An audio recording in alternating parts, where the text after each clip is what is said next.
Welcome back, Wavesa, and today I figured that we would take a deep dive into, well, as I am home for the time being, I have my entire collection available to me, so I'd pull out all of the painted guys that I have and let y'all look at it and let me know what you think. So, first things first, I figured that we'd go through a look at everybody as an overview.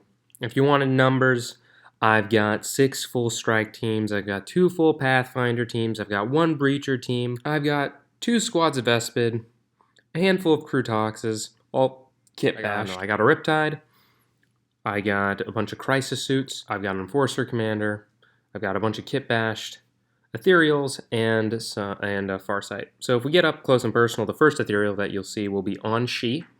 I used an Electro Priest to Kitbash him and my own Envoy, giving them different Tau bits, antennas, and shield generators and the like, and Breacher shoulder pads. As we go down, you'll see all my Fire Warriors, and then we'll come to my Kroot Farstalker kin band.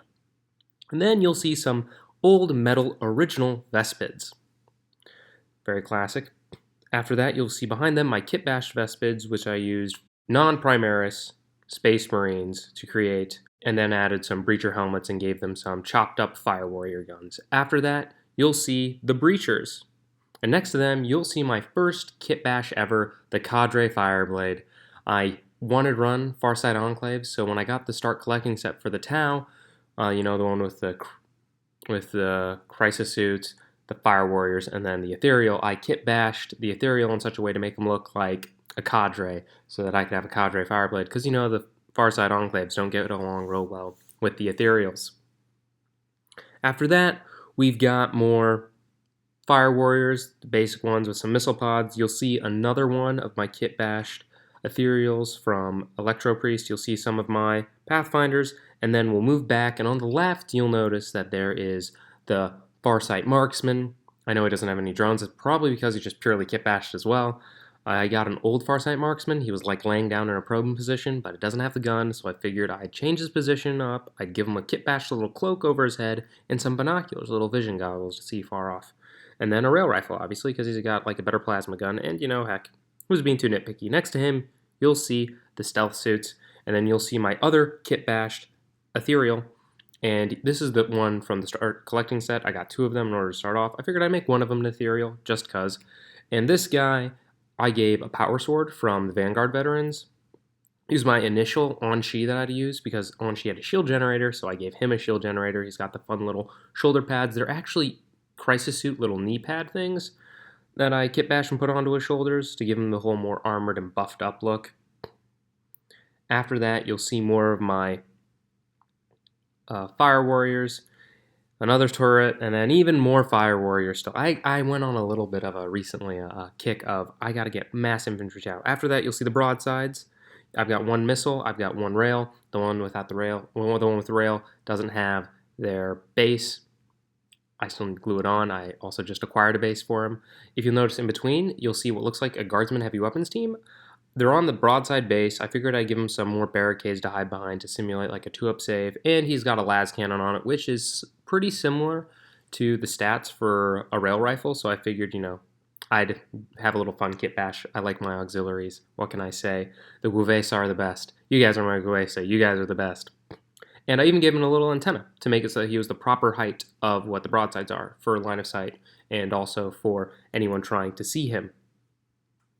After that, we go on to my Krootox, my first Krootox kitbash, which were the Bulgren. I gave them little Tau burst cannons, and instead of their Grenadier Gauntlet and the big shields, just because it makes make them look a bit more big and hulking. Behind them, you can see these alligator-looking guys. They're from one-page rules, and I had them because they were just cheap price. They're about the same size as a Krootox as well, but I also like how they have no armor on. It gives them very much of the Krootox feel, but the little missile pods, which at the time, I don't know what it's going to be like the new codex, that's what the stat line for the Kroot were. It was equivalent, the Kroot gun, the twin Kroot gun on the Krootox was equivalent, or is equivalent currently, until they change it, to just some missile pods, which is why I got the missiles on the shoulder. Behind them, I've got my first Hammerhead.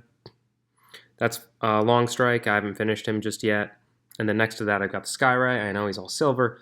Also haven't finished him just yet. And from there, you can see all of my crisis suits. And I collected a bunch of crisis suits. Like I said, I love my crisis suits. They're my favorite. In the front, you will actually see 3 that I custom messed with in such a way I gave them their own wraith blades because they kind of have a towish feel to it. It's similar to the Dawn Blade, but I've also given them like tabards and capes and cloaks and stuff and back banners because they're my commanders, and they're also like, if I were to melee up one of the guys, if I have an opportunity in the new codex for more melee options, these guys will be the melee options that I have.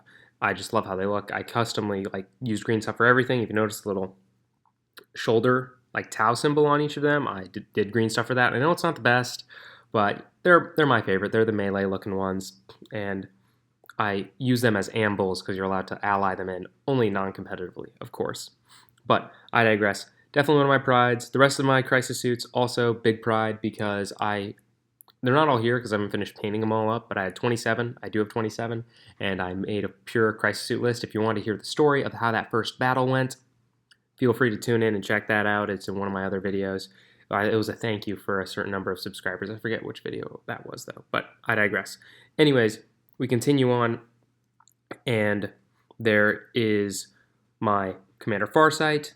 Initially, I had his veterans that was running with him as all red, but I've been slowly changing him to be painted up as blue because that's just kind of the color scheme for everybody. I know it's a silver and blue scheme, but I figured the veterans should get like the pure blue, kind of how Farsight has a pure blue. It gives them, like inverse. It makes it more distinct.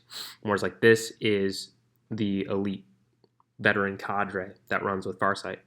And in the back, you'll notice I have the Enforcer Commander as well. It used to be my melee commander, which was like the thermal, neutronic, flamer, the Honor Gauntlet, and the double cyclic ion blasters, like full reroll hit, full reroll to wound. Good times. After him, I will show you my other crisis suits. I gave pretty much all of them the little like Eldar Wraith blades because I just think it looks cool. Also, it's an easy standard for weapons. Instead of like prying off your weapons every single time, you want new ones to look cool on guys. I figured that it would just be best if I just, had one that was, I could say whatever I wanted it to be, and then I'll just put the other ones on. Working on magnetizing them all, it's a long process. The guys in the very front were my first ones I ever made. I made them just like they were on the box because I was like, oh, they're on the box. It must be the right way to make them. Was not the right way to make them. Not the most optimized, but I keep them how they are. I love them. By far, one of my favorite first models painted. And then we come back again to my customized ethereal. And at the very end, we have my big boy, the only big battlesuit I have, the Riptide. I know what you're thinking, like, gosh, like you should have way more big battlesuits or big punchy guns, but I don't know, man. I just don't have the time or the money. It's an issue, but I digress. This guy is definitely my pride and joy. But my girlfriend looked at him and was like, oh my gosh, the thinness of the paints with your silvers. I'm going to repaint this whole thing for you. So there's a couple of them in here that she's going to redo. But I digress. Anyways, this is my whole army. I hope you all enjoyed looking at it. And if you have any thoughts or want feedback or anything, then feel free to let me know.